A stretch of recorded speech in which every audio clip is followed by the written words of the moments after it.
Hey everyone, this is Rabbit's blog of Animation Bliss, and welcome to another one of our Spotlight Cartoon Corner. Today's Spotlight cartoon we'll be focusing on is none other than Rugrats. So, Rugrats was a Nicktoon that came out in 1991, and it was one of the first few Nicktoons that came out on Nickelodeon in 1991, along with the Ren and Stimpy Show and Doug. And it was the first Nicktoon created by Klasky Supo, a company, an animation company that would be well known throughout the 90s for creating most of Nickelodeon's Nicktoons throughout the 90s, such as the Wild Thornberrys, Rocket Power, Aura Monsters, and many others. And Rugrats happened to be like one of the most recognizable Nicktoons of the 90s.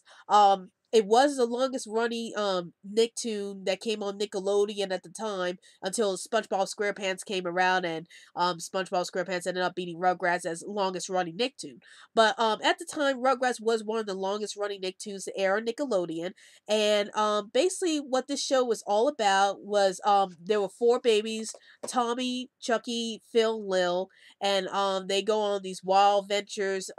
They use their imaginations to go on these wild ventures, either in their backyard or through their playpens. And then they also have to deal with the Tommy's older and bossy cousin Angelica, who will always bully the babies in every episode and then tell some like scary stories about the real world and stuff like that. And then later on we're introduced to several new characters to the cast. Like we get a new toddler named Susie, who's about Angelica's age, but she's a lot more mature than Angelica. She's always the one who's trying to help out the babies with a lot of situations, even though Angelica is always trying to make things difficult for the babies. So she's sort of like the foil to Angelica's constant bullying of the main babies. And then you have in later seasons you get Tommy's younger brother Dill, who was born, and we see a lot of episodes with Tommy trying to deal with the responsibilities of having a younger brother in the later episodes. And then we get Kimmy Finster, who's the new stepsister of Chucky Finster. So it was like a way for the show to show like how do kids deal with having a step family. And in this case, it was how Chucky deals with having a stepsister and a stepmother. So those were some of the aspects of Rugrats that really stand out for this show. Now let's talk about what I really liked about Rugrats. So what I really liked about Rugrats was the fact that this show was about talking babies. I mean, what show haven't you seen that was about babies that can actually talk, or at least just talk to them among themselves and not really up to the adults? But I thought the idea about having talking babies was a really interesting concept at the time. Like a lot of shows never done this concept before, and Rugrats was probably one of the first shows to use the concept about having talking babies and seeing the world from their point of view. Like we can either see the world as being a frightening place or as being a like an exciting place, depending on how they view the world at that situation. And then I liked seeing their little imaginations that go on. Like it shows how creative the babies can get with their own imaginations. It can show that sometimes they can blow up like a situation that happens in the real world out of proportion based on their imaginations. And I just thought it was a really creative show overall because of how the babies were able to use their own imaginations and stuff like that. And I also like each of the characters. Like probably one of my most favorite characters was Angelica Pickles.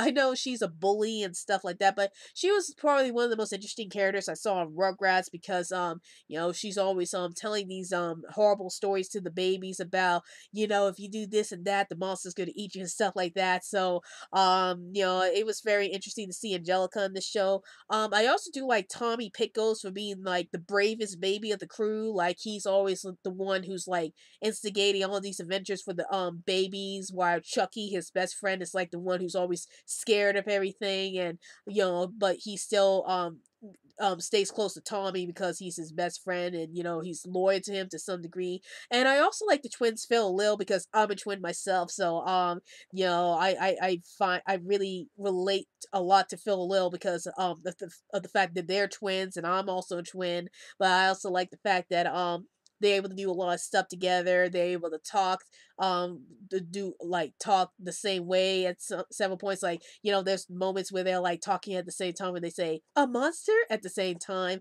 And sometimes me and my sister do that occasionally. As a thing for which we twins sometimes do.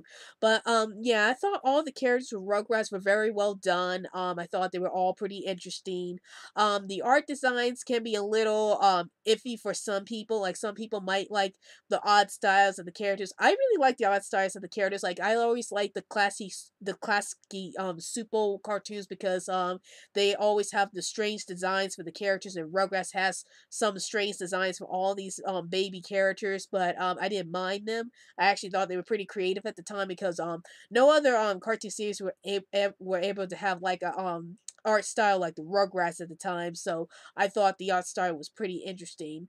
And some cons I had with the series, like some things I didn't like about the series. Well, I didn't watch a lot of Rugrats back in the later years, you know, when Dale came along. That was probably when I stopped watching Rugrats altogether because it just felt like the show wasn't the same at that point. Like it felt like the humor was more juvenile or something like that, or it just didn't feel like it was as funny as it was in the earlier seasons. Like I really loved the earlier seasons, and I felt like the later seasons weren't as funny as the earlier ones. So that was my biggest problem with the Rugrats, but that has a lot to do with the show, kind of went downhill depending on on your opinions on the show. Like some people still watch Rugrats after that, but I stopped watching Rugrats when Dale came along because I thought the humor wasn't there anymore, and things changed. But still, I love the show overall despite all that, and I think Rugrats is like one of those classics you shows you gotta really watch, especially if you're looking for an old Nicktoon or classic Nicktoon. Rugrats is one of the first Nicktoons